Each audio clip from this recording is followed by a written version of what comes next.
Previously, the team made a move, which made Dummy and Dazai alerted, and made Gao Peng ask Dummy and Dazai what was wrong. Gao Peng noticed someone behind the tree, then he shouted to the people hiding to show their self. The captain nervously said they had been found out. The captain showed himself with their beasts and greet Gao Peng, which made Yao Huan confused. The captain said they are there to see if Gao Peng need help with anything. Then Yao Huan look at his captain proudly because he thinks his captain is quick-witted. Gao Peng knows that the man is lying because the armor-piercing cone bee and the skull butterfly the man had are the familiars that are good at ambushing an enemy in the forest. Gao Peng thinks the two men definitely don't have good intentions. Suddenly Dummy notices someone. Then Gao Peng and Dummy look at the man hiding in the tree. The captain said it was his brother and they should relax because they have no ill intentions. But in reality, the captain is nervously wondering how Gao Peng and his beast are so perceptive of their plan. Deng Sen showed himself with his beast named Mitral Cockroach. It was level 18 elite and it was an excellent grade. The cockroach's attribute is gold, and its weakness is electric. Then Deng Sen agreed to his captain's word and said he had to use the bathroom, that's why he just came.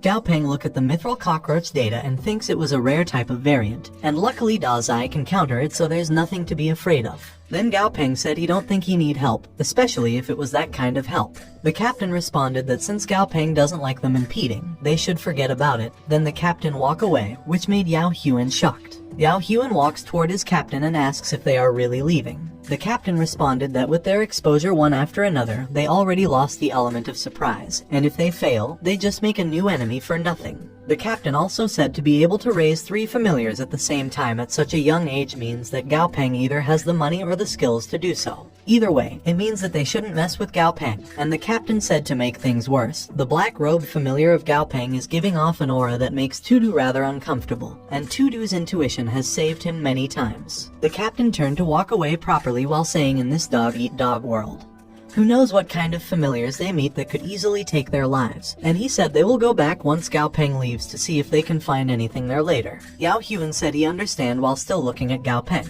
Gao Peng looked at the man while wondering if Dummy didn't spot the person hiding in the dark, would the men have attacked them head-on. Gao Peng also wonders if the 3 men attacked them, would he have just fought with the intention to kill. 2 hours later, Gao Peng was happy because they get 0.95 kilograms of wood space hearts and he thinks it should be enough. Then Gao Peng called Dazai and use his one hand to hold Dazai in its horns and use one hand to get the torch at Silly. Then Gao Peng made the torch fire using Dazai electricity. Then Gao Peng drops the torch into the leaves on the ground. The forest made a big fire and Gao Peng walk away while thinking that before the cataclysm, starting a fire in a forest was a chargeable offense, but they removed that law after the cataclysm occurred. The life force and resistance possessed by the plants have become more resilient than initially imagined, and for a simple flame to create a huge fire is practically impossible. Gao Peng knows that it was convenient for him to get rid of the evidence. Meanwhile, at the top of the forest, Yao Huan pointed at something and called his captain to look at it. Deng Sen said Gao Peng is cunning, and then he asks his captain if Gao Peng was scared that they'd find something when they double back. The captain said Gao Peng is too vigilant and he thinks Gao Peng might have not realized the decisive ruthlessness that's embedded in his nature. Yao Huan asks his captain if they are just going to leave the matter alone. Captain responded that there is no fundamental conflict between Gao Peng and them. If Gao Peng was holding on to some obvious treasure, then things might have been different. Captain said he would have chosen to take the risk and eliminate all the traces, and to say it simply, the possible benefits aren't big enough. Also, they can't afford it, and they can forget about it, but someone else sure won't. Then the captain calls someone and he said to the person on the other line to relay to Dr. Jiang that the mission has been completed, and he already sent him pictures of the target's familiars. Meanwhile, in the other place, the man thanks the captain for his hard work, and he said that the captain's remuneration has been sent. The man looked at Dr. Jiang and he said that he don't think those bandits even made a move, and this scouting mission is a failure. Dr. Jiang said it was fine. Then Jiang asks the man if they haven't already finished preparing the next step of their plan. Then Dr. Jiang smiled in a creepy way and said Jai Hanwu, his grandson, his only relative, he found him. On the other hand, Gao Peng and his beasts come back to their apartment and they saw the apartment dirty with an empty can of food and skin of Stripey on the floor. Gao Peng said Stripey's growth rate sure is quick, and not only has Stripey leveled up, but its body has also grown 2 sizes bigger since they left the house. Then Gao Peng grabs the skin of Stripey on the floor and look at it. Then he said the skins of Stripey broke so easily, and here he thought the shed skins of familiars could have a magical effect like in the novels. Gao Peng walked towards Stripey and tells it to continue eating because it is best if it can eat up and be nice and chubby. Then Gao Peng said they will wait until Stripey become fat, then they'll eat fried spider meat, which made Stripey shake in fear. Then Stripey ungrabbed the can of food it was holding, then lay on the floor sad, while Gao Peng explained that he's telling Stripey to eat less for his own good because his body will accumulate toxins if he eat too much canned food in one sitting. Gao Peng thinks that they collected wood space hearts and the items required for Sill's evolution are all gathered. However, they can't be stewed in a large pot of food. Gao Peng knows that Silly has a weak constitution and can't take any stress, so the materials need special preparation. Then Gao Peng decided to go to Fei Peng Familiar Studio with Silly. He opens the studio using his hand access, and when they finally inside the studio, Gao Peng noticed that Quanquan went home so early today, which means no one will disturb him. Gao Peng grabs his lab coat while thinking that the ingredients are rare, and according to the formula they have to be specially processed by refrigeration, high temperature burning, and corrosion using a strong acid. Gao Peng goes to the lab and proceeds to cook the ingredient at a high temperature, then he blends the mixture. Gao Peng showed the mixture in the tube happy and said that the ingredients is finally done, and judging by its sweet fragrance, Silly will definitely like it. Gao Peng put the mixture in the large glass, which made Silly smell its fragrance, and Silly thinks the mixture is juice. Gao Peng pointed to the pot and ordered Silly to come in, which Silly immediately did. Silly jumps to the pot happy while Gao Peng said he hasn't even finished talking yet and Silly is so impatient. Suddenly, Gao Peng was shocked to saw that Silly changing color. Gao Peng thinks there's something wrong with the color because Silly turning green.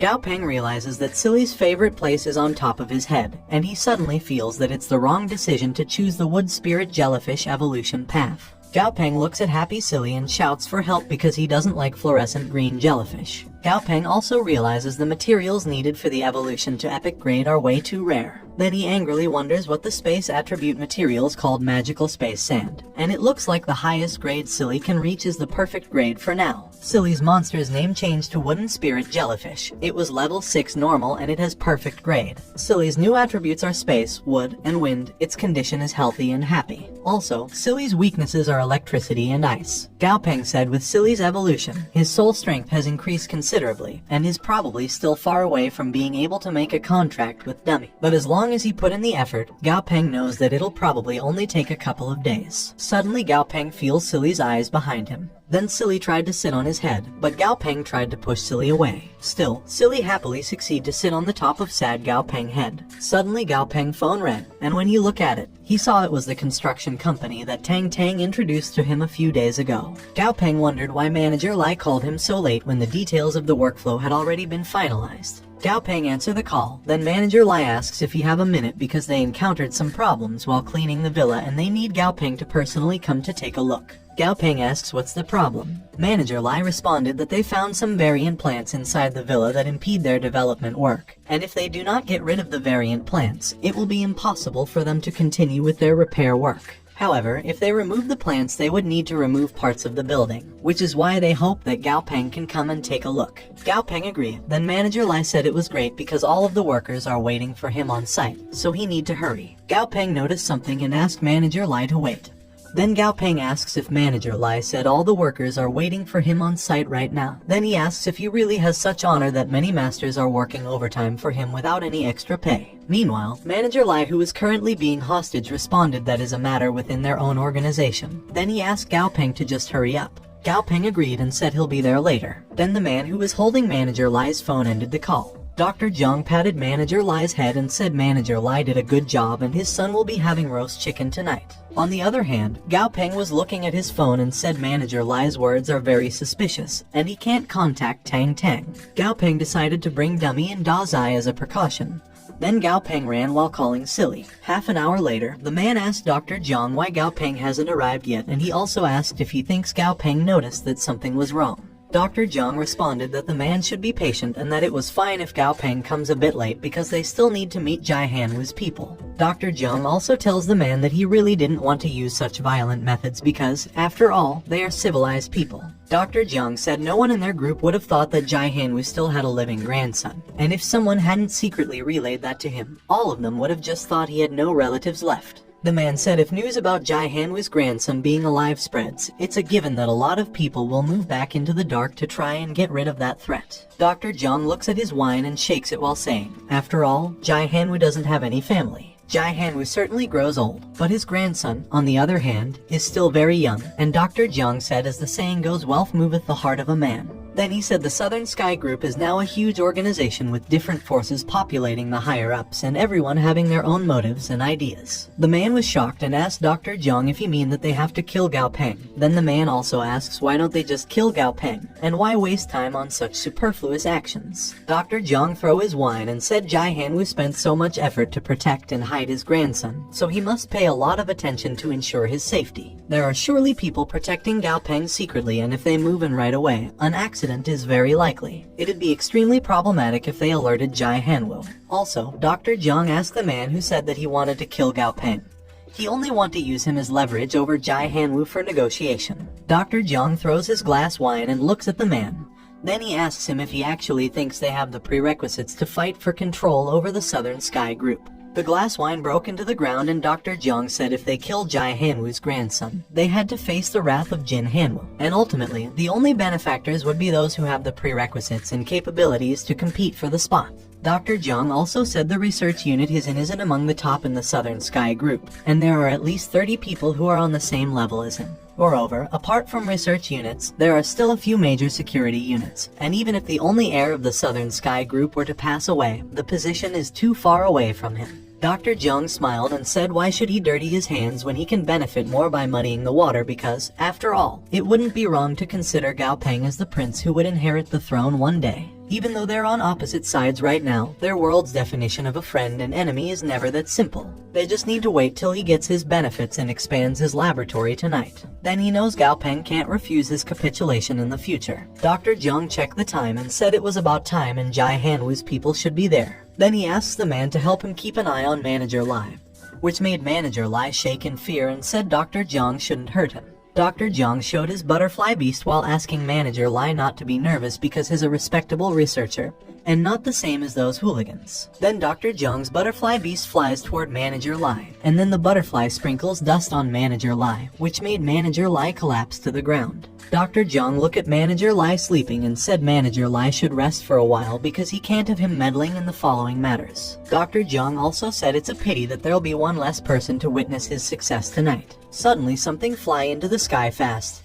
Then the man pointed at it and called Dr. Jiang to look at it. Then they saw a dragon beast flying in the sky. Meanwhile, in Chang'an's military region, the military bird beast is currently relaxing in its nest. Suddenly, the bird feels something and screams loudly, which made the military wonder what's happening. Then he asks his comrade if the ape from the Dark Ember Forest is out. His comrade disagrees and he thinks it looks like the Golden God discovered something and they should hurry up and investigate.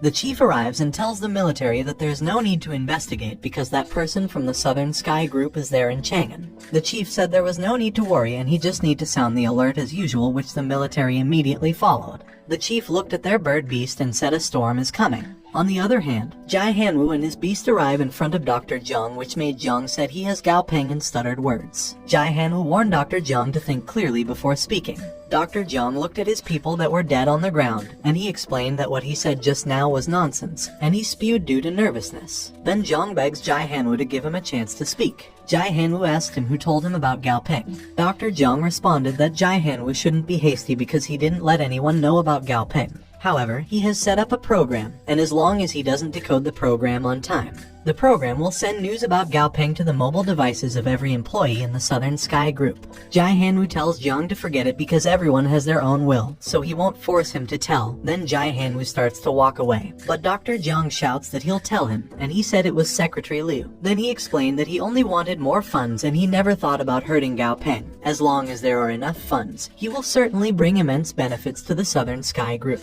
Jai Hanwoo touches Beast and said seeing that Jiang actually worked hard, he'll let him have a good time, which made Jiang beg for forgiveness, but it was too late. Jai Hanwoo looked at the dead Jiang and said Jiang is a fool because he would never be threatened in any way. Then Jai Hanwoo clicks his device bracelet to contact his people. Jai Hanwoo orders his people to investigate Jiang because he probably set up a program. And if they can find the program, they should destroy it, and if they can't, they should let him know because Gao Peng is the heir to the Southern Sky Group.